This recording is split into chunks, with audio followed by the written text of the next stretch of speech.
1 kg का block ऊपर है, 4 kg का ब्लॉक नीचे है। दोनों के फ्रिक्शन में से एक फ्रिक्शनल कोएफिशिएंट आपको दे दिया है 0.5 एंड ऊपर वाला फ्रिक्शनल कोएफिशिएंट दिया नहीं है, ठीक है।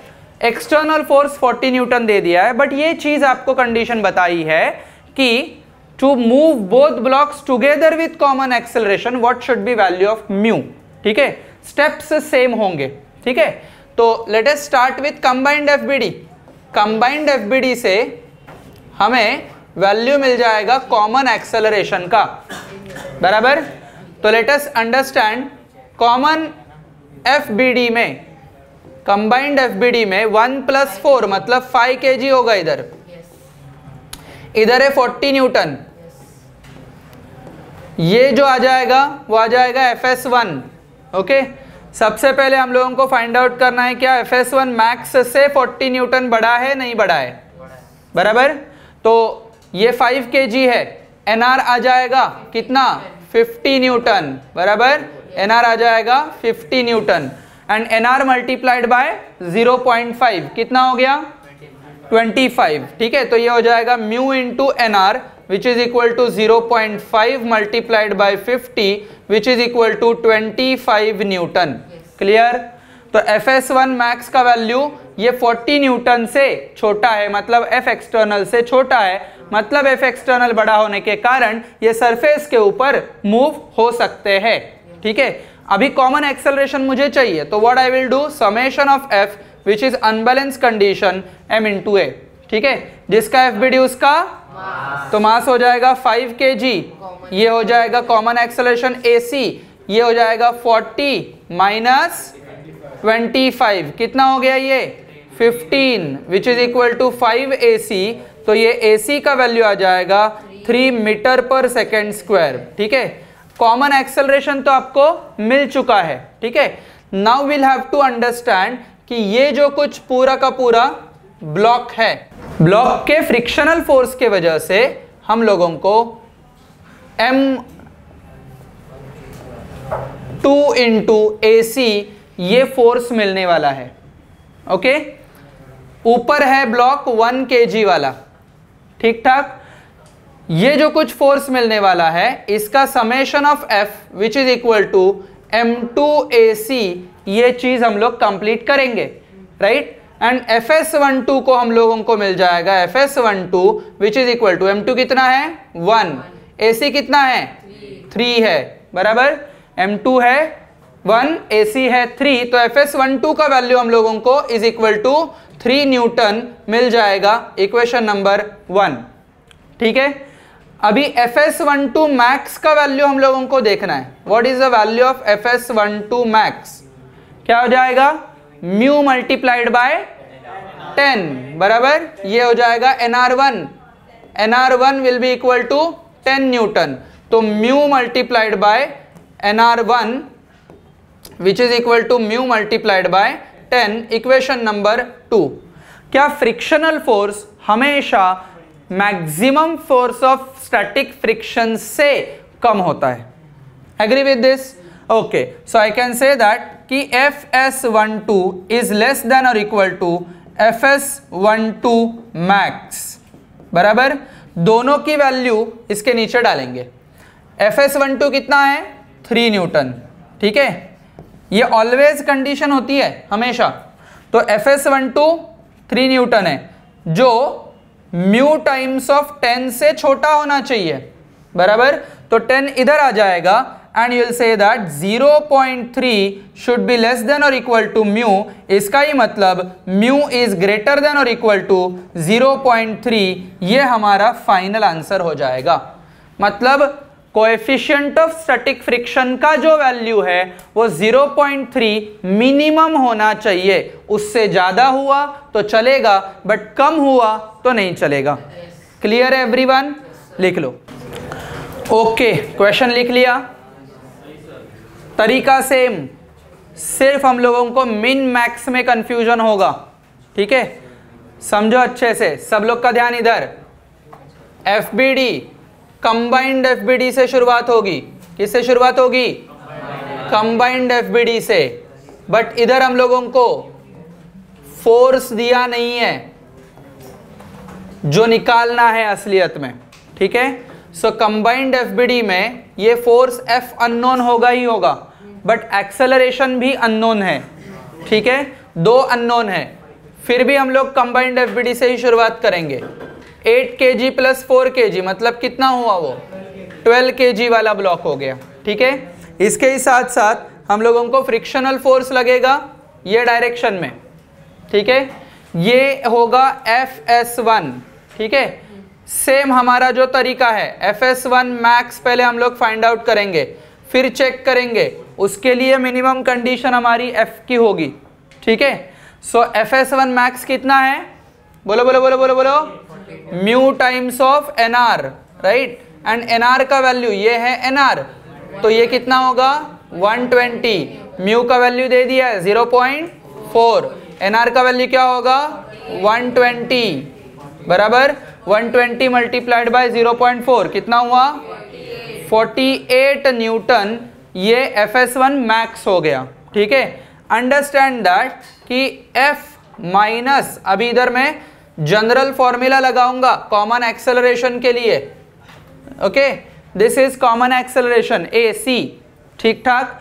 तो will write this as summation of F which is equal to, थोड़ा सा नीचे लिख रहा हूं, कुछ स्पेस मुझे चाहिए, summation of F which is equal to m into common acceleration, ठीक है। m का वैल्यू कितना है 12, जिसका FBD उसका, तो 12 into AC, summation of F में F माइनस 48 होगा, बराबर F माइनस 48, तो ये AC का वैल्यू कितना हो जाएगा F minus 48 divided by 12. Let's say this is equation number 1. Okay, now we will switch to next FBD, FBD of 4 kg। 4 kg वाले FBD के ऊपर जब मैं चर्चा करूंगा तब मुझे ये समझ में आ जाएगा कि भाई F तो नहीं है, बट कॉमन एक्सेलरेशन तो ऑलरेडी कंडीशन दिया गया है to move both blocks together, मतलब एक्सेलरेशन तो कॉमन ही होना चाहिए, एंड फ्रिक्शनल फोर्स भी हम लोगों को पता है, ठीक है। तो वही सबसे मैक्सिमम फ्रिक्शनल फोर्स हमें चाहिए, तो ये होगा 4 kg, इधर म्यू का वैल्यू दे दिया है 0.2, एंड ये जो कुछ मुझे एक्सेलरेशन मिल जाएगा AC which is equal to कितना दे दिया है F माइनस 48 डिवाइडेड बाय 12, ये एक्सेलरेशन का वैल्यू है, बराबर। एंड इधर जो कुछ मुझे फ्रिक्शनल फोर्स मिलेगा वो FS12 ऐसे मिलेगा। अच्छा मुझे बताओ, बोथ ब्लॉक्स मूव टुगेदर होने के लिए क्या कंडीशन हम लोगों ने लिखा है, for both blocks to move together,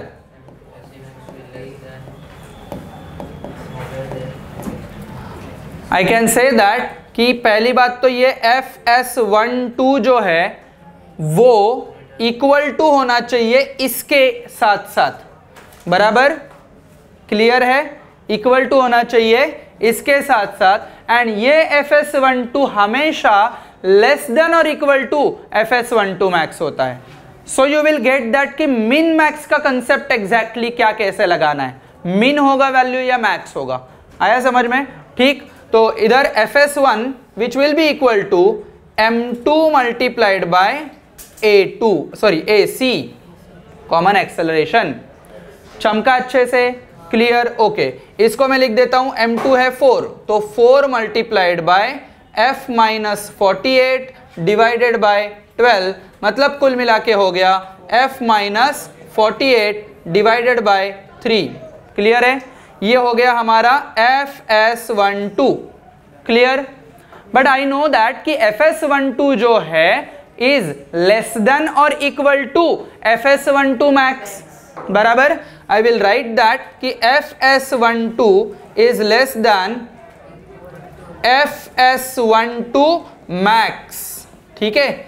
इसकी जो वैल्यू है F माइनस 48 बाई 3 इधर लिखूंगा मैं, F minus 48 divided by 3 which should be less than और इक्वल टू क्या होना चाहिए, FS1 मैक्स मतलब mu multiplied by NR, right. What is mu?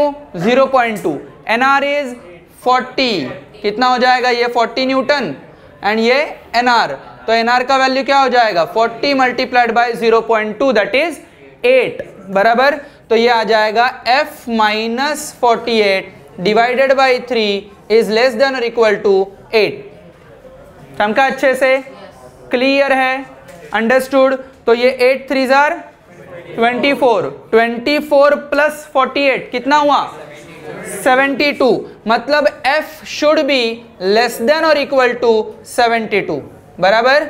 ये जो f है वो लेस देन और इक्वल टू कितना चाहिए? 72 चाहिए. लेस चाहिए बट ज्यादा नहीं हो सकता. तो ये मैक्सिमम लिमिट हो गया, इससे ज्यादा नहीं हो सकता. तो f is nothing but 72 is nothing but the maximum value. Now question arises, ये तो सब कुछ हम लोगों ने सॉल्व किया. मिनिमम वैल्यू कौन सा होगा? What will be minimum value? 48.